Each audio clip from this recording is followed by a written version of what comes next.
Connecting you.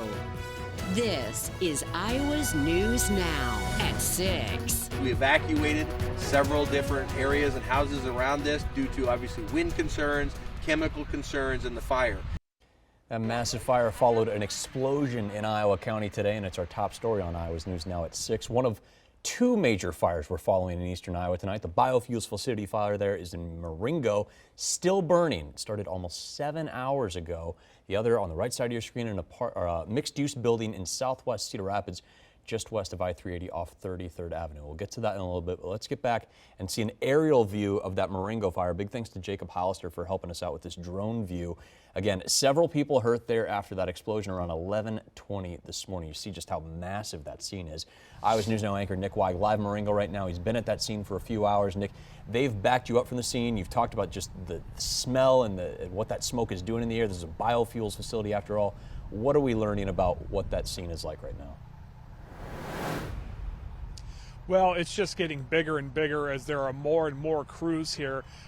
We see support teams, but also the fire trucks going in and out as they go get more water. You can see they still have at least one ladder up right now as they continue to pour water and foam on this active fire. Right now, one official tells me this is largely a containment situation because of the scope of the flames and the fuel and chemicals still inside. Now, before dark earlier today, the smoke could be seen for miles away. Several people were hurt, but no fatalities at this hour. As for this fire, the work that this building housed at C6-Zero is causing some problems. Fire crews are using both water and foam to try and put the flames out, but because this was a biofuels facility, the fire will likely burn all night long. So obviously there are some chemicals in the building. That was our concern. We looked at hazmat, different type of chemicals that would be in that building that we knew about, and even prepare for some that we don't know about. And so that's why we have so many people here with fire.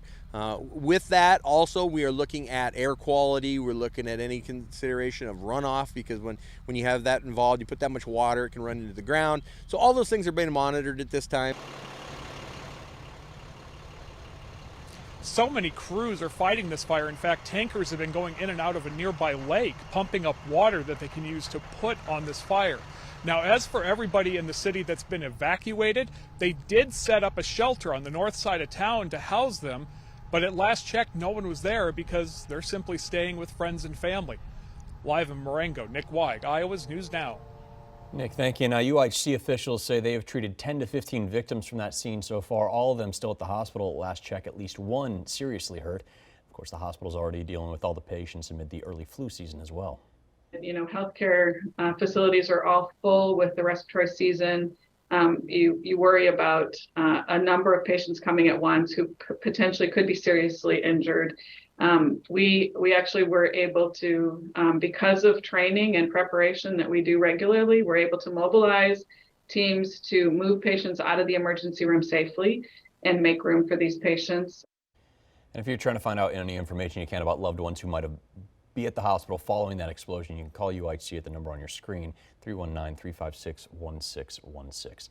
Second major fire today, that was in southwest Cedar Rapids, and just in the last hour, investigators have revealed it started after somebody left smoking materials of some kind unattended. That's a mixed-use building there just off 33rd Avenue on Southgate Court. Luckily, everybody got out safe, nobody's hurt. There's retail space in there, office space, and apparently there's also a church moving in. This guy was in there hooking up video equipment for the church. You know, I was just about to finish up and I smelled very light smell of smoke, you know, like just a piece of paper on fire. You know, and then told the guys and went out into the hallway, at which point I saw a lady running out, you know, saying, "Get out, get out." Gilpin also says he never heard any fire alarms or smoke detectors go off. No word yet, though, and if any of those were working. Almost 7 full hours now since crews started fighting this fire at Heartland Crush facility in Marengo. An explosion has sent anywhere between 10 to 15 people to UIHC. We know at least one person has serious injuries. Thankfully, though, no fatalities. This is a biofuels facility, which, as you'd imagine, is going to make it really tough to get everything put out. You see crews still there. They're using water. They're using foam. It is, though, despite those efforts, expected to keep burning overnight.